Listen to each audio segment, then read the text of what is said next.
started in 2015.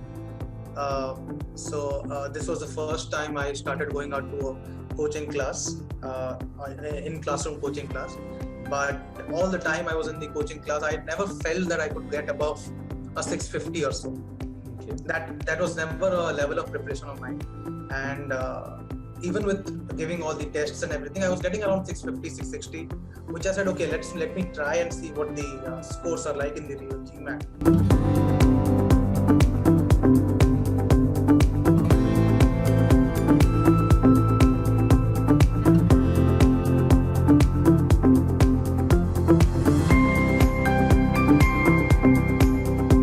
I knew I wasn't getting any business schools with this. I was definitely not getting any business schools. So I said, okay, I'll start doing some self-study rather than going to any in classroom coaching as such. So I started doing Manhattan books. I took up reading to forums on the GMAT Club. Mm-hmm. I took up reading GMAT Club maths book, and I started doing all the self-work rather than taking any help as such. Yep. And here I was going through, the usual tricks of splitting the sentence, looking at the first words, the last words, and trying to remove the erroneous choices. So that was the thing that I was going through. And after that, I think the last GMAT prep test I gave, it gave me a 690, and that was the score I got on my actual GMAT as well.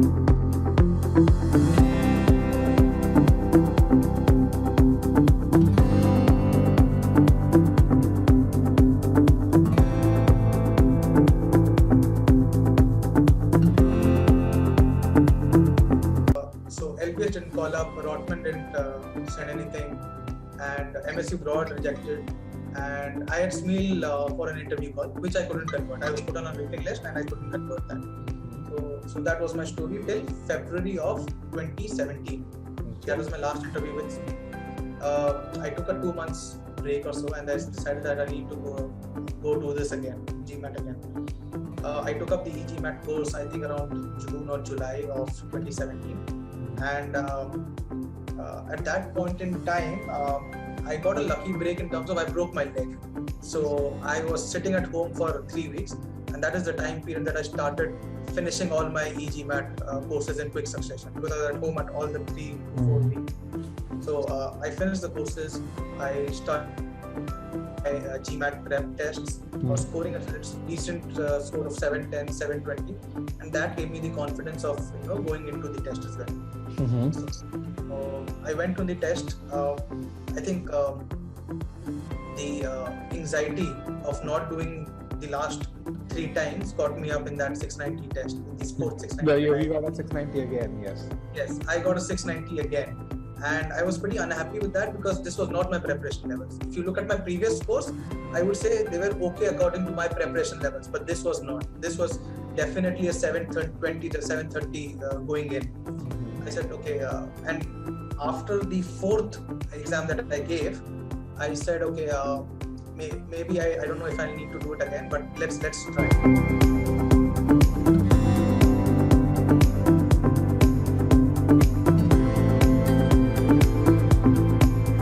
Figuring out what went wrong in that second 690, which is the 4th attempt. Which is the 4th attempt, yes. This is the 4th attempt. And I also got my ESRs, and I sent to Payal for a review. So she gave me a decent amount of feedback on what went wrong and what did not, what worked, what did not work. So that gave me a lot of understanding about how I approached that test. Okay.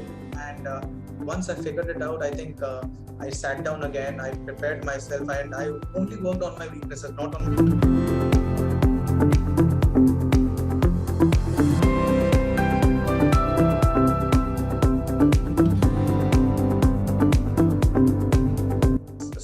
as I said, right, I was doing well on CR and it showed on my ESR, right? So 97%. Yes. So my CR was based on completely on e-GMAT strategy. Read the argument, understand the conclusion, negate the conclusion, and pre-think. So that's what I was doing for CR, and I had got that process figured out to the core. Okay. For SC, I was trying to do the meaning-based approach, but I was taking a lot of time. Okay, so I was trying to break the sentence into clauses, trying to find out if each clause has a verb or not, and I was trying to do all of that plus find the meaning. That was taking me a lot of time, and that probably showed on the GMAT test. On the fourth attempt, yes. On the fourth attempt, on the 690 fourth attempt, that showed up. On the RCs, I was using the e-GMAT's RC strategy, reading strategies. But one thing I was missing was I was trying to read too quickly through. I was trying to comprehend, but I was trying to read too quickly. That is a really important point because in one of the debriefs I read or I heard somewhere that someone took up 3+ a shorter passage and 4+ minutes for a longer passage. I tried to apply that strategy to my own. Once I applied, let's say, 4+ minutes to a longer passage, I figured out that I was gaining a lot more along. So this was used in conjunction with the e-GMAT's reading strategies. Once I did that, I was gaining a lot more from the passage, and I could answer the question within 30 seconds. It wasn't taking 1.5 minutes, 2 minutes to figure out which paragraph to go to and where to pull the answer from. I was doing it from my memory within 30 seconds.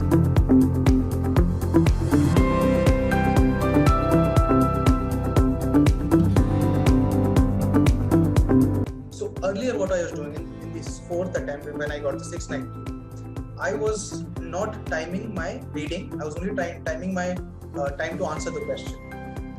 Okay, so I read a paragraph. I don't care how much time I've taken to read the paragraph, and I was timing the question, which was a wrong strategy from my end. Now what I did was I took a few passages from e-GMAT, from the old GMAT question banks, and I said I put on a timer of 30 minutes and 15 questions, inclusive of reading the passages. Good. So that's 2 minutes per question. 2 minutes per question.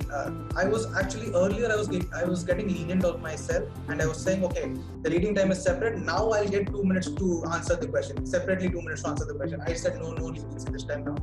We keep 2 minutes per question along with the passage.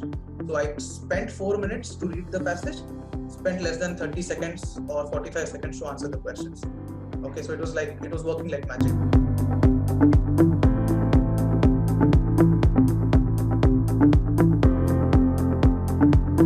So you've kind of allude to kind of doing all of this practice now. Did Scholaranium fare in how you practiced? Yes, pretty much.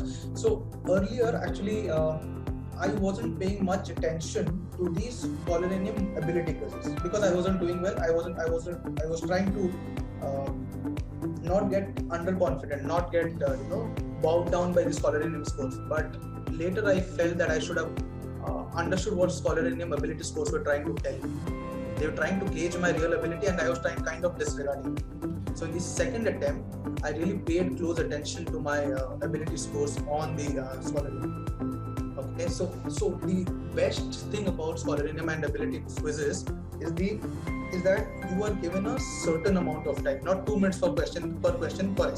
Let's say it's around 1 minute 15 seconds or 1 minute 30 seconds for SC question, for completing 15 SC questions. That's 90 seconds, yes. Yeah, about 1 minute 30 seconds. Yes. So that's something I should be targeting instead of the 2 minutes which I was targeting per question in the verbal section. Obviously, that is why I was going off the time limit and trying to guess of a few questions, finish the test. That is what I was trying to do. So yes, my mistake earlier was to disregard the Scholaranium, disregard the verbal ability scores. But I learned from it. I made sure that I was taking learnings from the ability scores of those quizzes.